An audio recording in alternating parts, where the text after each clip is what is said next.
Hello বন্ধুরা, রিমা সুরের চ্যানেলে আপনাদেরকে সবাইকে জানাই সুস্বাগতম। আবার একটা নতুন রেসিপি নিয়ে চলে এলাম, জন্মাষ্টমী স্পেশাল তালের ফুলুরি।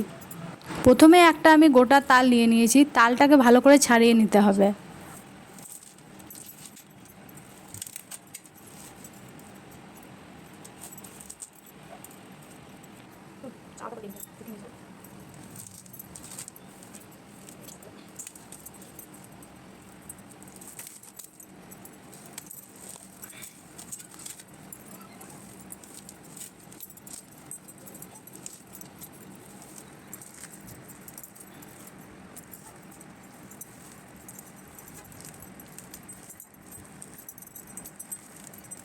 দেখুন আমার তালটা ছাড়ানো হয়ে গেছে। এবার আঁঠিগুলোকে ভালো করে জল দিয়ে নরম করে নিতে হবে।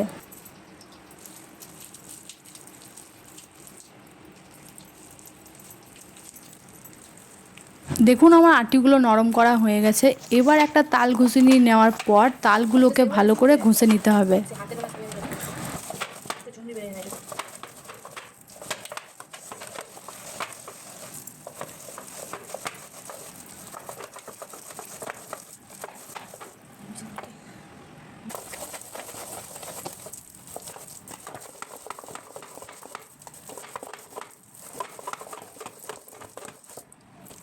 দেখুন আমার তালটা ঘষা কমপ্লিট হয়ে গেছে। একটা তালে এতটা মাড়ি বেরিয়েছে।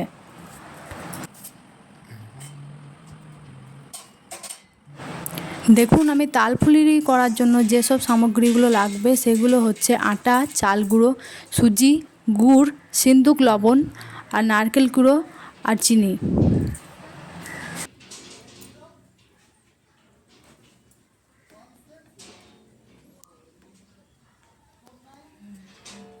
তালের ফুলুরি করার জন্য আমি প্রথমে 500 গ্রাম আটা দিয়ে দেবো। এরপর দিয়ে দেবো 100 গ্রাম চালের গুঁড়ো আর 50 গ্রাম সুজি। এরপর আমি দিয়ে দেবো তালের মাড়িটা। আর মিষ্টির জন্য আমি 250 গ্রাম গুড় আর 50 গ্রাম চিনি ব্যবহার করব। এরপর স্বাদ মতো সিন্দুক লবণ আর নারকেল গুঁড়ো দিয়ে দেবো।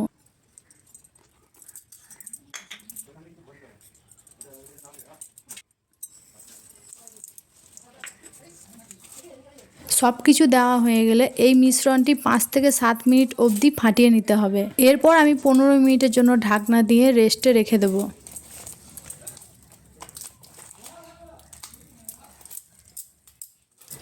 এরপর আমি কড়াইয়ে সর্ষের তেল গরম করে নেব।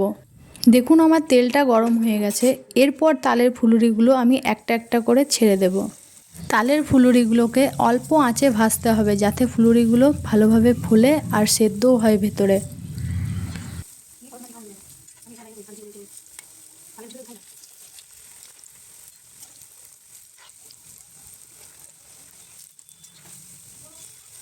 দেখুন আমার তালের ফুলুরিগুলো ওলট পালট করে লাল লাল করে ভাজা হয়ে গেছে।